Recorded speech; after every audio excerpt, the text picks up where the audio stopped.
Sole proprietorships are a super popular business legal structure, representing over 72% of all businesses in the U.S. Also because of its simplicity, easy to set up, and easily taxed. Sole proprietorships enjoy what's called pass-through taxation. This means all personal profits can be included as business profits, and all personal expenses can be included and deducted from taxes as business expenses. That's one of the biggest advantages. However, because legally the entity and the individual are seen as one and the same, it's one of the biggest disadvantages, which is when the owner dies, the business has to die with it.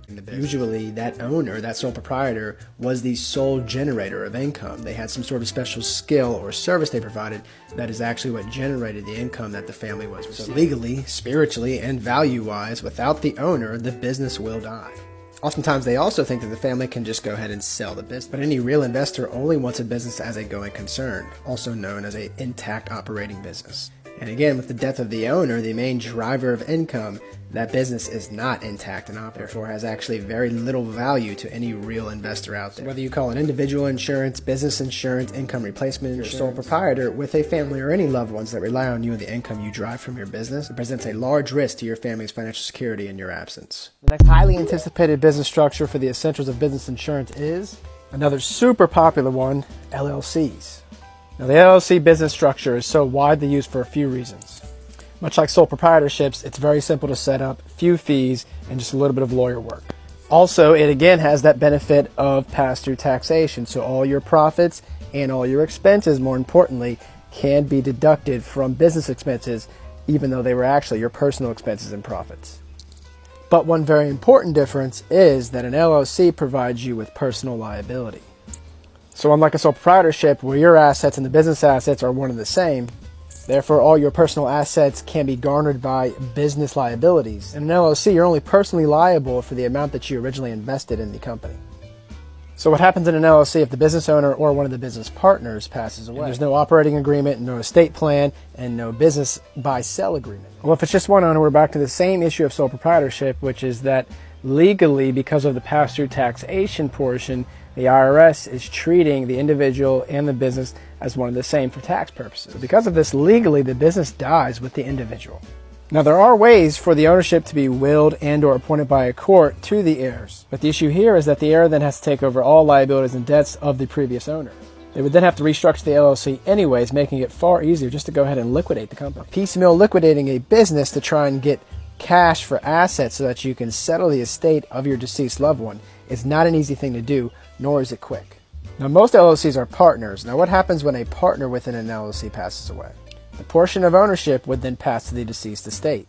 The deceased estate can once again decide to either take over the ownership portion or force the other partners to liquidate the portion of the business that was the deceased so they can again get cash to settle that estate. In either case, without an operating agreement or a buy-sell in place, whether you're just one owner of an LLC or a partner in an LLC, you're leaving your heirs with facing the choice of either having to liquidate the business that you had or trying to take over ownership and operate. Two choices they most likely don't want to have to deal with in the time of dealing with a loved one's death. And two choices that your existing owners also don't want to have to deal with. Highly doubt they want their business liquidated, and I highly doubt they want new ownership that they didn't agree or vote on. So instead of episode 3, we'll call this episode 2.5 because the S-Corp is actually a sub-chapter class of a incorporated business, right? So S-Corp is what's called a tax classification, most commonly found under the business entity of a limited liability company. So we've got the business structure, the entity, LLC, and the tax classification, the S-Corp designation. When you form an LLC, you also choose what's called a tax classification. As an LLC, you can choose to be classified for tax purposes as a sole proprietorship, an S-Corp, or a corporation. And I did them in that order for a reason.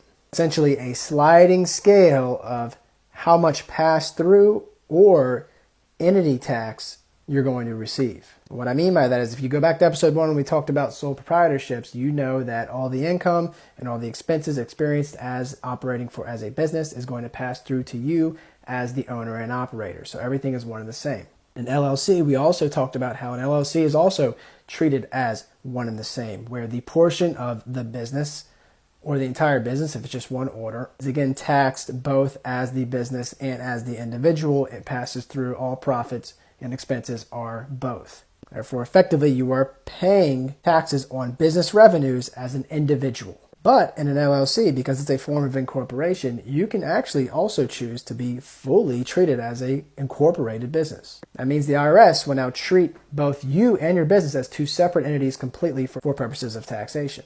So you will receive individual taxes and your business will receive corporate taxes.